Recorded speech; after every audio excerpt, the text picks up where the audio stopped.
ఫిష్‌కి ocean అర్థమవుతదా? దాని life అంతా అది ఓషన్‌లోనే గడుపుతది. కానీ ఓషన్ అనే కాన్సెప్టే దానికి అర్థం కాకపోవచ్చు. వాట్ ఇఫ్ హ్యూమన్స్ కూడా అదే పొజిషన్‌లో ఉంటే ఏంటి? హ్యూమన్స్‌కి ఒక డేంజరస్ హాబిట్ ఉంది. రియాలిటీని ఆల్మోస్ట్ అర్థం చేసుకున్నాం అనుకుంటాం. Science, technology, AI, space, quantum physics. కానీ రియాలిటీ అండ్ కంప్లీట్ అండర్‌స్టాండింగ్ రెండూ ఒకటి కాదు. హిస్టరీ చూస్తే ఒక కన్సిస్టెంట్ ప్యాటర్న్ కనిపిస్తది. మనం ఒక టైంలో earth centre of the universe అనుకున్నాం. డిసీజెస్ డీమన్స్ వల్లే వస్తాయనుకున్నాం. అసలు ఎగరడం అనేది ఇంపాసిబుల్ అనుకున్నాం. అసలు కంప్యూటర్స్ పాసిబుల్ కాదనుకున్నాం. ప్రతి జనరేషన్ వాళ్ళకి రియాలిటీ అర్థమైందనుకుంది. కానీ ప్రతి జనరేషన్ గూడా తప్పయింది. ఇప్పుడు డిస్టర్బింగ్ పాసిబిలిటీ ఏంటంటే హ్యూమన్ బ్రెయిన్‌కి న్యాచురల్ లిమిట్స్ ఉండొచ్చు. అసలు కొన్ని నిజాలు హ్యూమన్ బ్రెయిన్‌కి అర్థం కావడం ఇంపాసిబుల్ అవ్వచ్చు. ఇప్పుడు చీమల్ని ఇమాజిన్ చేసుకోండి. చీమలకి ఇంటర్నెట్ ఎక్స్‌ప్లెయిన్ చేయగలుగుతామా? Democracy explain చేయగలుగుతామా?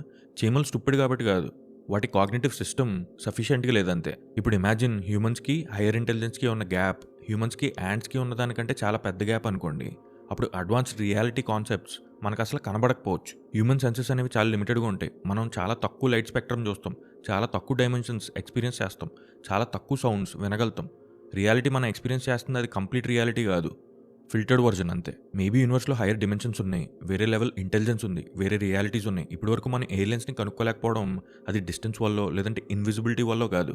Maybe intelligence gap వల్ల అయ్యుండొచ్చు. ఇప్పుడు ఏఐ గురించి ఆలోచించండి. అది రోజు రోజుకి ఇంప్రూవ్ అవుతుంది. అది హ్యూమన్ ఇంటెలిజెన్స్‌ని దాటేసిన తర్వాత అది మనకి ఎక్స్‌ప్లెయిన్ చేయడానికి ట్రై చేస్తది. కానీ మనకు అర్థం కాకపోతే పరిస్థితి ఏంటి? హ్యూమన్స్‌కి కంట్రోల్ ఫీలింగ్ చాలా ఇంపార్టెంట్. రియాలిటీ అర్థమవుతుంది అనుకోవాలి. యూనివర్స్ మీనింగ్‌ఫుల్ అనుకోవాలి.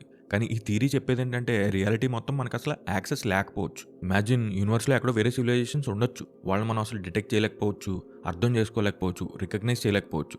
ఒక ప్రిమిటివ్ మైండ్ హయ్యర్ రియాలిటీని రికగ్నైజ్ కూడా చేయలేదు. హ్యూమన్స్ మిస్టేక్ ఏంటంటే ఇంటెలిజెన్స్ అనేది ఏదో ఫైనల్ డెస్టినేషన్ అనుకోవడం. ఫ్యూచర్ ఇంటెలిజెన్స్ అసలు హ్యూమన్స్‌ని చీమలు చూసినట్టు చూడొచ్చు. హేట్రెడ్‌తో కాదు, వయలెన్స్‌తో కాదు.